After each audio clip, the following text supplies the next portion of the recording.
আসসালামু আলাইকুম ভিউয়ার্স, হাজির হয়েছি প্রতিবারের মতো নতুন আরও একটা রেসিপি নিয়ে। আজকে আপনাদের সাথে শেয়ার করব বড় কাতাল মাছ দিয়ে কিভাবে মটরশুঁটি আর আলু দিয়ে ইজি রান্নাটা করে নিলাম। চলুন তাহলে দেখা যাক আজকের রেসিপি, কাতাল মাছ দিয়ে আলু মটরশুঁটি রেসিপি।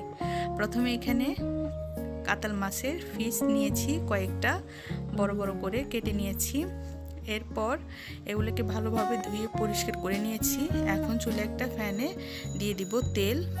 প্রথমে তেলটা গরম করে নিব। তেল গরম হয়ে আসলে দিয়ে দিব পেঁয়াজ কুচি। এখানে আমি 3টা পেঁয়াজ কুচি নিয়েছি। এরপর পেঁয়াজগুলোকে হালকা একটু ভাজা করার পর দিয়ে দিব আদা রসুনের পেস্ট, 1 চা চামচ লবণ, 1 চা চামচ জিরার গুঁড়া, 1/2 চা চামচ, আর দিয়ে দিব হলুদ গুঁড়া 1/2 চা চামচ, মরিচের গুঁড়া 1 চা চামচ। এরপর এগুলাকে হালকা তেল পেঁয়াজে কষিয়ে নিব।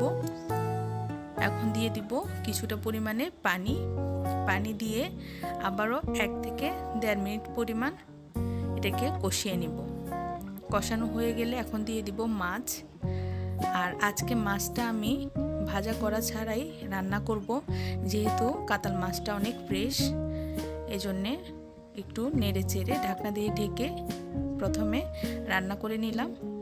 এরপর খুব সাবধানে কিছুটা পরিমাণ নেড়ে চেড়ে দিব। নেড়ে চেড়ে দিয়ে আবারও ঢাকনা দিয়ে প্রায় 1 মিনিট লো আঁচে রান্না করে নিলাম। এরপর দিয়ে দিব আলু।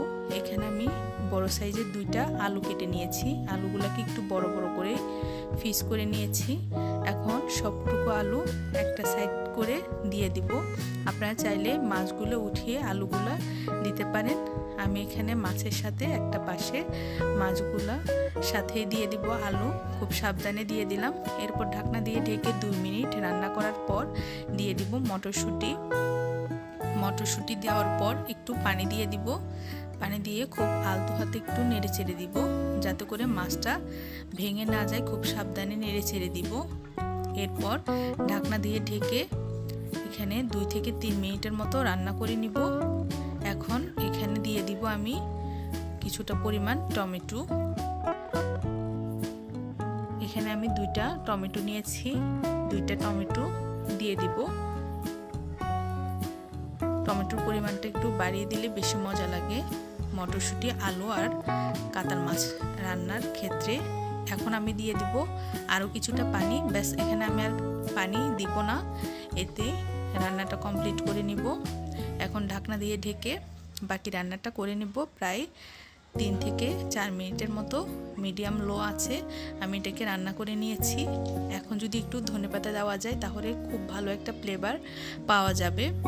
ব্যাস, আমি পরিবেশন করে দেখাচ্ছি। খুব সহজে আজকে রেসিপি তৈরি করে নিলাম। আশা করি ভালো লাগবে। ভালো লাগলে লাইক, কমেন্ট, শেয়ার এবং সাবস্ক্রাইব করবেন। আল্লাহ হাফেজ।